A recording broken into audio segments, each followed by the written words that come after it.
Abelhas são fundamentais para a agricultura e correm risco. A gente vai falar sobre isso, mas antes quero convidar você a acompanhar o nosso conteúdo no YouTube. Você já está inscrito? Então, se não está, inscreva-se no nosso canal. Pesquisa aí, Paracatu Rural no YouTube. E ainda você pode marcar o sininho para receber notificações, compartilhar nossos vídeos para que os seus amigos também possam acompanhar o nosso conteúdo. A gente conta com você para chegar a 100 mil inscritos. Notícias da Emater.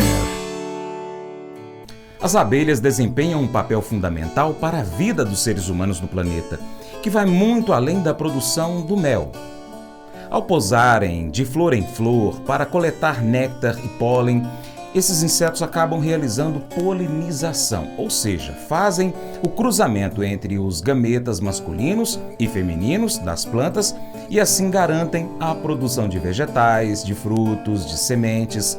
Entretanto, fatores como mudanças climáticas, aquecimento global e o uso indiscriminado de produtos químicos na agricultura para o combate às pragas põem em risco a sobrevivência das abelhas. A coordenadora estadual de pequenos animais da Emater MG, Márcia Portugal, alerta sobre as consequências da redução drástica na população de abelhas no mundo inteiro. Com a extinção das abelhas, em 4 ou 5 anos, teríamos uma queda quase total da produção de alimentos. Algumas culturas já sentem um decréscimo de produção devido à redução da população desses insetos, disse ela. Márcia lembra ainda uma frase atribuída ao físico alemão e também ganhador do Prêmio Nobel, Albert Einstein, que explica as consequências da extinção das abelhas. Disse ele: se as abelhas desaparecessem da face da Terra, a humanidade terá apenas mais 4 anos de existência. Sem abelhas, não há polinização, não há reprodução da flora, e sem a flora, não há animais. Sem animais, não haverá raça humana. Seria uma tragédia, disse ele, que iria impactar diretamente a quantidade e a qualidade dos alimentos produzidos em um mundo já desarranjado, quando se trata de comida na mesa, concluiu a especialista da Emater MG. Ela cita uma extensa lista de culturas agrícolas dependentes da polinização natural, entre 40% e 100%. O abacate, a abóbora, a acerola, ameixa, amêndoa, baunilha, carambola, castanha do Pará, cereja, cupuaçu, o damasco, a framboesa, goiaba, guaraná, kiwi, macadâmia, maçã, maracujá, também a melancia, o melão, a pera, pêssego, urucum e ainda plantas ornamentais como as orquídeas. As abelhas possuem papel importante na garantia da segurança alimentar do planeta. Rafael Mendonça tem mais detalhes para a gente da nossa redação. De acordo com a Food and Agriculture Organization, órgão das Nações Unidas para Alimentação e Agricultura, as abelhas são um elemento imprescindível para a segurança alimentar. A organização estima que 85% das plantas com flores dependem dos polinizadores. Ainda de acordo com dados da instituição, mais de 75% de todas as plantações de alimentos do mundo dependem da polinização natural, além de 35% da terra agricultável do planeta. Há uma diferença entre as espécies vegetais dependentes, nas quais a polinização é essencial para a produção, e as culturas beneficiadas, nas quais as visitas das abelhas podem aumentar a produção. No caso das culturas consideradas beneficiadas, as perdas na produção seriam de 10% a 40% com a extinção das abelhas. Como exemplo, temos café, girassol, laranja, morango e tomate. E existem também as culturas não dependentes, em que as perdas ficariam entre 0% e 10%. Neste último grupo estão algumas culturas como milho, arroz e feijão. Márcia Portugal, da Emater, explica que, além da espécie Apis mellifera, conhecida no Brasil como africanizadas, as mais conhecidas produtoras de mel, é importante também preservar as abelhas indígenas sem ferrão e as abelhas solitárias. Isso sem falar em outros polinizadores naturais, além dos insetos como pássaros e morcegos. A coordenadora de pequenos animais da Emater Minas afirma que é possível fazer a polinização artificial com várias técnicas, mas o maior problema é a mão de obra, pois é cada vez mais escassa no campo e o custo de produção fica mais alto. E ela acrescenta que até mesmo os produtores que já utilizam a polinização artificial se beneficiam do auxílio dos insetos para aumentar a produtividade e a qualidade dos alimentos. Com as informações direto da redação, Rafael Mendonça para o Paracatu Rural. Valeu, Rafael. Entre as principais ameaças para as abelhas e outros polinizadores naturais estão as mudanças climáticas, como o aquecimento global. Desmatamento e a aplicação indiscriminada de inseticidas nas lavouras também prejudica. O desmatamento e as queimadas destroem os habitats naturais de muitas espécies. Um outro problema é o uso descontrolado de algumas classes de pesticidas, como os neonicotinoides e os fipronil, afirmou a engenheira agrônoma. Lá em São Sebastião do Paraíso, no sul de Minas Gerais, em setembro do ano passado, em apenas uma propriedade foram encontradas mais de 800 mil abelhas mortas. Um laudo que foi encomendado por um dos apicultores da região a um laboratório de São Paulo detectou alta concentração de agrotóxicos nos insetos mortos, como o glifosato, permetrina e também o propanil, todos utilizados no controle de pragas na agricultura.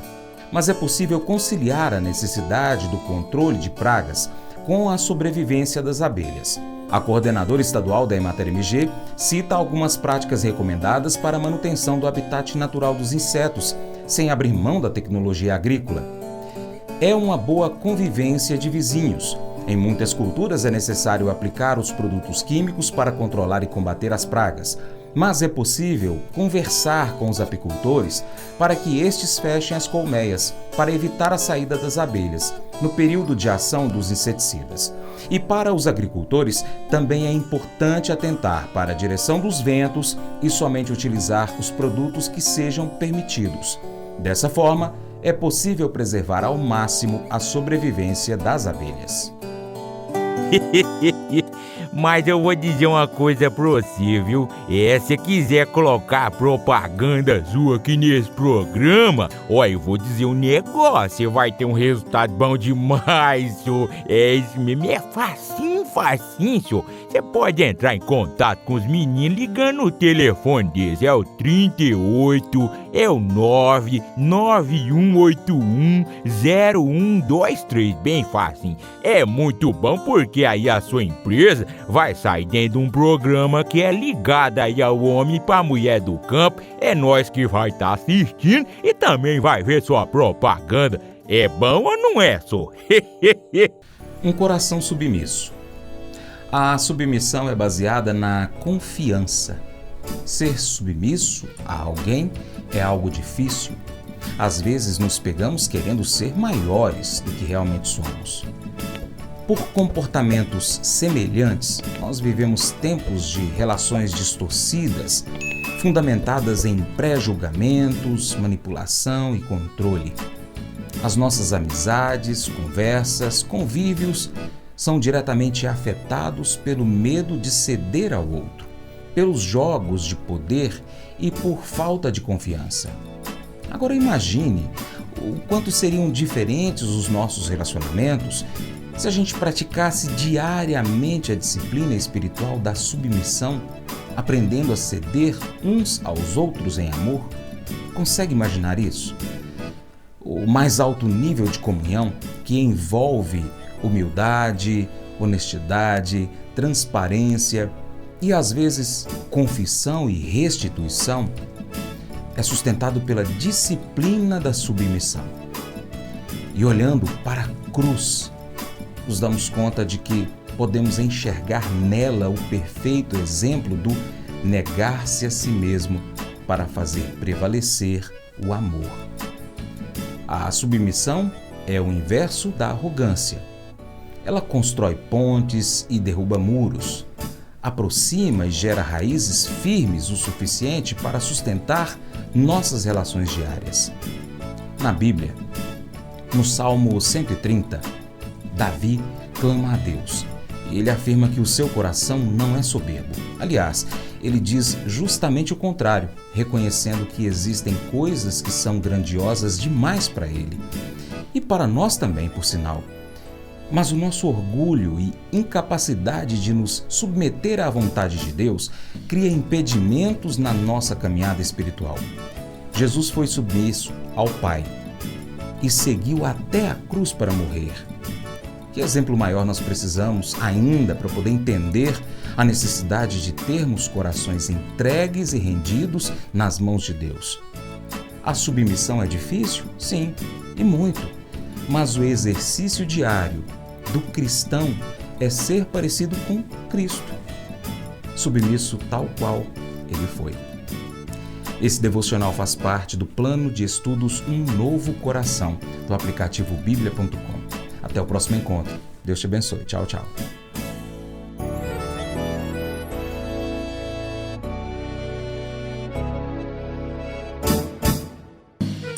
Acordo de manhã para prosear no mundo do campo, as notícias escutar. Vem com a gente em toda a região com o seu programa Paracatu Rural. Tem notícias, informação e o mais importante, sua participação. Programa Paracatu Rural. Programa Paracatu Rural.